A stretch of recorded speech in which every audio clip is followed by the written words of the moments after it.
Friends, എല്ലാവർക്കും നമസ്കാരം. Entertainment കീഴിലേക്ക് എല്ലാവർക്കും സ്വാഗതം. യെസ്, എന്റർടൈൻമെന്റ് കിഴി റിയാക്ഷൻ ആണ് എമ്പുരാൻ സിനിമയുടെ ഒഫീഷ്യൽ ടീസർ ഇന്നലെ വന്നിട്ടുണ്ടായിരുന്നു. ഇന്നലെ അത് കണ്ടു, ഞെട്ടി. എന്തുവായിരുന്നു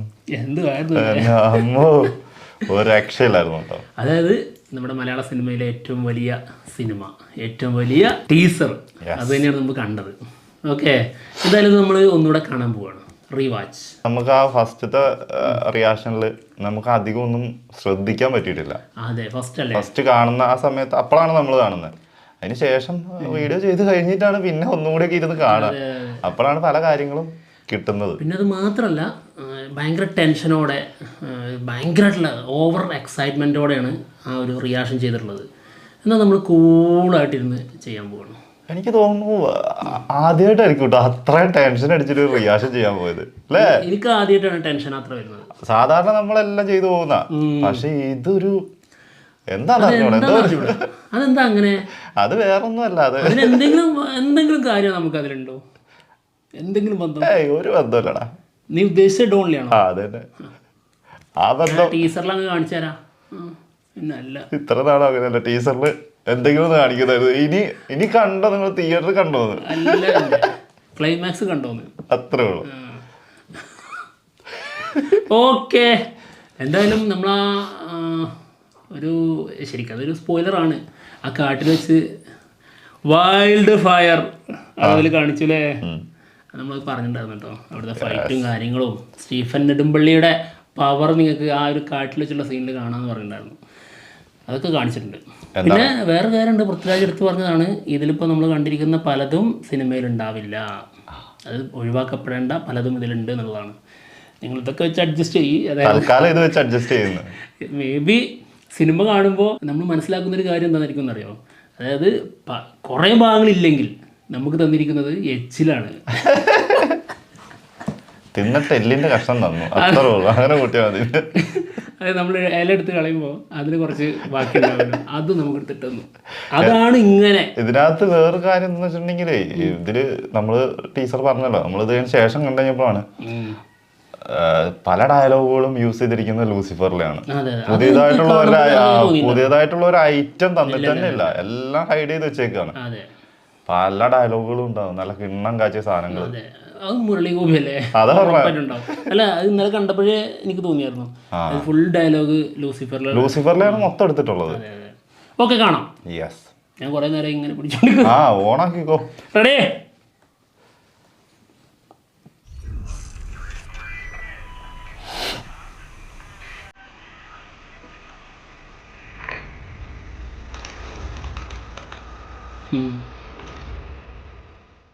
എന്നേക്ക് നിനക്ക് ചുറ്റുമുള്ളതൊക്കെ തകർന്നു എന്ന് തോന്നിയാൽ അന്ന് അച്ഛനില്ലെങ്കിൽ നിനക്ക് സഹായം ചോദിച്ചില്ല എന്നൊരാളെ ഇത് യുദ്ധം നന്മയും തിന്മയും തമ്മിലാണ്, വൈൽഡ് ഫയർ തിന്മയും തിന്മയും തമ്മിലാണ്. He is the most powerful mercenary group in Asia.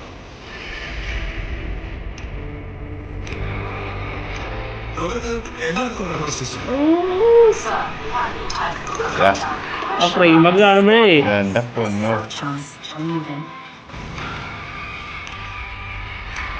ഇതൊക്കെ പൊളി സാധനമാണ്. ഇത് ഭയങ്കരമായിട്ട് ഇഷ്ടപ്പെട്ടിരിക്കും.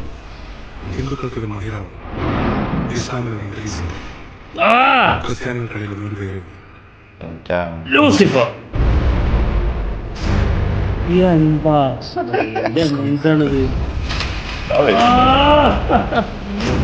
എന്താണിത്? കിട്ടിയൻ ഖുറൈശി അബ്രഹാം. ഇതൊക്കെ आगे का पूर्ण करें.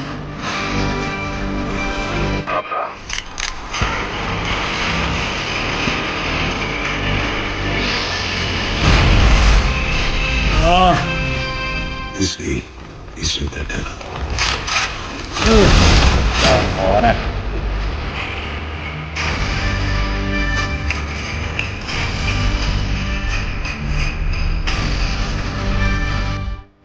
बस एक इशारा भाईजान, बस एक इंतजार आएगा, खुदाफिज ഖുദാഫീസ്.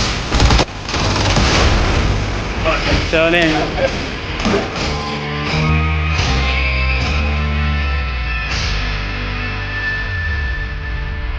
മാർച്ച് 27 അല്ല അളിയാ പൃഥ്വിരാജിനോട് കേട്ടോ. അല്ല അളിയാ, ചെറിയ സിനിമ ചെയ്ത് നോക്കുമ്പോൾ ഇങ്ങനെ തീ തുപ്പുന്നത് നല്ല ആവശ്യമുണ്ടോ? ചെറിയ സിനിമ, ഇത്രയും ചെറിയൊരു സിനിമ മലയാളത്തിൽ വന്നിട്ട് തന്നെ ഉള്ളു ഇതുവരെ.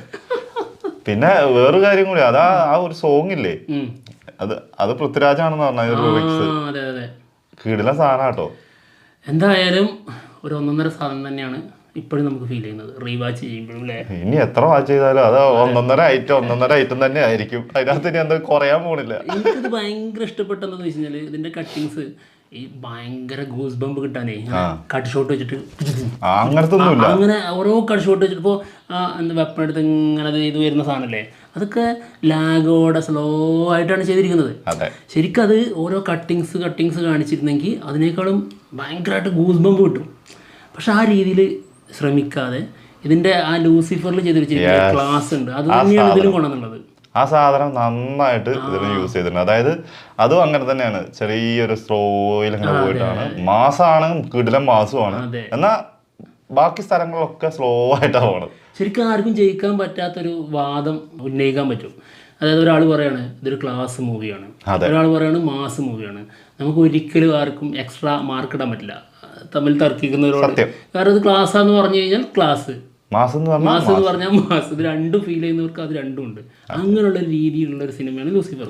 അതുപോലെ തന്നെ ഒരു രീതിയിലാണ് ഇത് ഒരുക്കി വെച്ചിരിക്കുന്നത്. അതിന്റെ ഒരു ത്രില്ലുണ്ട്. ഇതിന്റെ ഓരോ സീനുകളും അല്ലെങ്കിൽ ഓരോ ഷോട്ടും ഓരോ ഫ്രെയിമും ഇതിനകത്ത് കൊടുക്കുന്ന ഒരു റിച്ച്നെസ് ഉണ്ട്. എൻ്റെ അമ്മ, ആ ലാലേട്ടൻ ഒറ്റയ്ക്ക് നിൽക്കുന്ന ആ സീൻ, മോഹൻലാൽ എന്ന് എഴുതി കാണിക്കുന്ന സമയത്തുള്ള ആ ഒരു ഫ്രെയിം തന്നെ എന്താണത്. ശരിക്കതില് ആ കാട്ടിലുള്ള സീനില്ലേ, ആ മരം കത്തുന്നത്, ആ വൻമരം ഏതാണെന്നുള്ളത് നമുക്ക് അറിഞ്ഞൂടാ. അപ്പൊ ആ വൻമരത്തിന്റെ മുൻപില് അതായത് ആളുടെ ടീം അതേപടി, പക്ഷെ എബ്രാം ഖുറേഷി അല്ല അവിടെ മുന്നിൽ നിൽക്കുന്നത്, സ്റ്റീഫൻ നെടുമ്പള്ളിയാണ്. മുണ്ടകം മടക്കി നിപ്പുണ്ട് മോനെ. അത് അത്ര മതി, ചെറിയൊരു ഷോട്ടുള്ളൂ, അത് മതി അതിൻ്റെ ഒരു വൈബ് കിട്ടാൻ. സത്യം.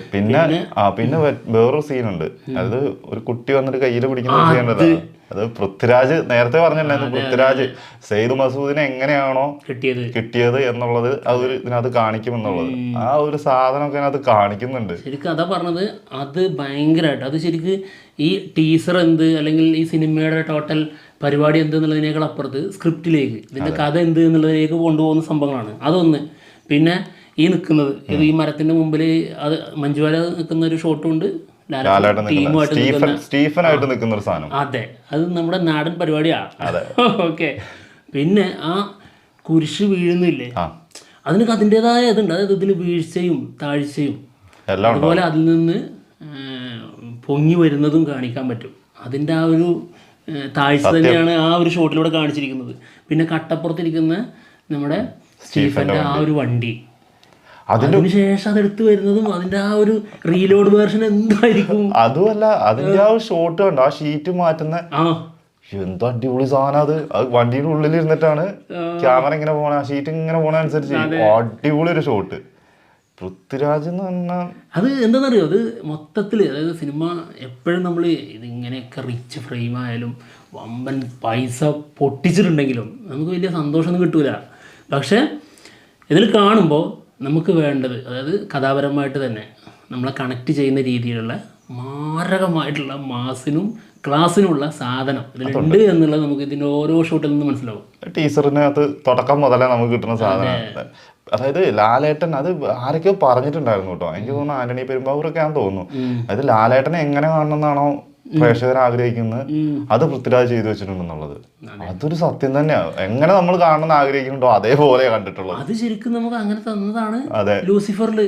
പിന്നെ അല്ലേ ശരിക്കും, അതായത് ലാലേട്ടനെ എങ്ങനെ ഒരുക്കണം എന്നുള്ളത് ശരിക്കും ലൂസിഫറിൽ തെളിയിച്ചു തന്നതാണ്. ശരിക്കും രാജാവിന് വേണ്ടി മറ്റൊരു രാജാവ് ഇറങ്ങി വന്നു, അതാണ് സത്യം. എപ്പോഴും കാണുന്നത് തന്നെയാണ്. അതായത് രാജകുമാരൻ നേരെ വന്ന് നമ്മുടെ രാജാവിനെ ശരിക്കും നമ്മുടെ മുന്നിലേക്ക് അഴിച്ചുവിടും. ബാക്കി അങ്ങ് തരികയാണ്.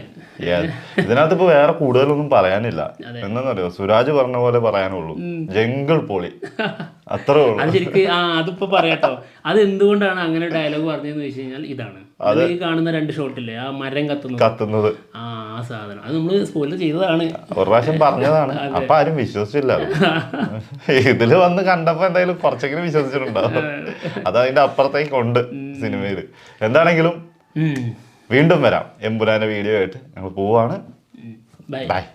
അങ്ങനെ അങ്ങ് പോവാൻ വരട്ടെ. ഡൗണിൽ എവിടെ ഇതില് എന്ന് ഉത്തരം പറഞ്ഞിട്ട് നിങ്ങൾ പോയാൽ മതി. അതെന്നൊരു സസ്പെൻസ് ആയിട്ടിരിക്കട്ടെ. അത് ഞങ്ങളിലൂടെ മണ്ണിൽ അലിഞ്ഞു ചേരട്ടെ. മണ്ണിലാക്കുന്നവരാ, അത് അവരുടെ ഉത്തരവാദിത്വം.